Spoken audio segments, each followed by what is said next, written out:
Araka ny fotoana ny fanomezana tokolasy tokovavy tafaraky eto indray tsika amin'ny takariva ity manolotra ny araba ary asainam-panajana ianao anaraka hatramin'ny farany ny fampahalalam-baovao eto amin'ny fahitalavitra TV mafampana ny resaka politika amin'izao fotoana izao dia ny fanatanterahana ilay dinika isam-paritra karakarain'ny FFKM nazahoanakony izany hoentina amintsika amin'ity andro androany ity. Akoatra izay ny faneho-kevitry ny pahy toe-karena manoloana ny loza voajanahary samihafa sy ny fiantraikan'izay eo amin'ny sehatry ny toe-karena eto Madagasikara.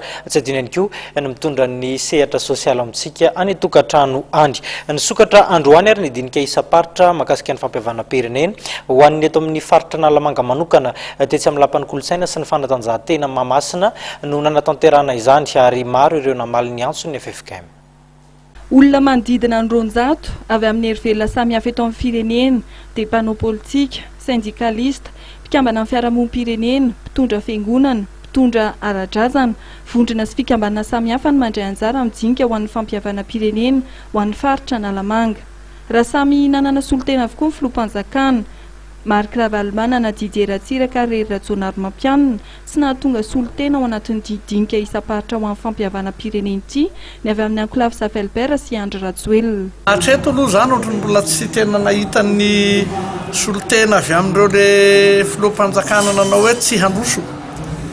Kanefa ny naverimberiko ohatrany hatrany sy mbola averimberiko dia ny hoe misy fanambarana iombonana ny rahana izy 5 rahalananao tamin'ny 12 Janoary izay natolotra ny filoham-piangonana dia tsy fanambarana manokana any ambadika any izany no tondrantsika azy hoe tia misy fanambarana ny ombonana dia io izany no ingana. Sahirana mako ny firenena malagasy raha misy olona anankiray miteny any dia misy olona anankiray hafa miteny any ivelana izay efa ny fanarahana fa io le fanambarana iombonana io izany ny fototra aingatsika. Eto koa tsika nefa tsy manao hoe izany meloko izany diso satria le fomba fiasa dia tsy fanamelohana olona fa fahatserovana hoe inona ny fahadisoana. Anisan'ny mandray anjara ao amin'ity dinika ity ny avy amin'ny antoko MTS sy ny fikambanana gadra politika tamin'ny raharaha 2010 sy 2011 na ny FEDEB. Ny atoko MTS moa dia fantatsika fa atoko mijoro ara-dalàna eto amin'ny tany sy ny fanjakana ary nandray anjara feno foana tamin'ireo dinika izay entina nasoavana ny fiainam-pirenena ary dia amin'izao fakakevitra zao dia anisan'ny mijoro ny atoko hitondra ihany koa izany ny heviny atao anatin'ity fakakevitra ity izay heverina fa tokony hanasoavana ny fiarahamonina sy ny fihavanam-pirenena. Le fihavanana zany tena hoe tokony atao mihitsy satria raha ny tena isany avy aminay zany ny fihavanana no tokony voalohany ndaharana. Anisan'ny victime izahay dia izay mihitsy ny tena tanjonay zany mba tsisy tsony reny disadisa reny fa tena miandry an'izay izahay mba tsisy tsony ny disadisa zany amin'ity firenena ity mba tsisy victime. Izy koa le olona ingadraina olona tsy nanao ninina tsisy hoe zavatra ninina fa resaka politika andry zareo le izy dia lasa izahay aty indray lasa victime. Fanangonan-kevitra ahatongavana ny fandriam-pahalemana ny fitoniana ara-politika ary ny fampandrosoana ny firenena ny tanjona napetraka amin'ny fihaonana isam-paritra ho an'ny fampihavana-pirenena. Mizara voamera 3 ny mpandray anjara ary fanontaniana 9 no iasan'ny isaky ny voamera. Inona marina le olana natrehantsika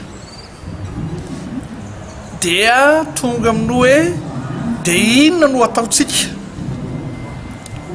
dia manolotsorotra ny ho avy dia any anatin'iny zany misy an'le fanatrarana amin'le fanontaniana napetraka iny zany dia mamaly ny olona dia azotsika ny hoe inona zany atao hoe refondation nationale zany fanarenam-pirenena zany dia any zany tsika ny mahazo ny hoe inona zany tany misy fandriam-pahalemana misy fiadanana tianao resahana zany dia ao anatin'ireo fanontaniana 12 reo zany miodikodina zay hoe inona marina le olana dia inona ny efa nataontsika inona ny azotsika atao dia eo tsika ny manorotra ny ho avy ny firenena.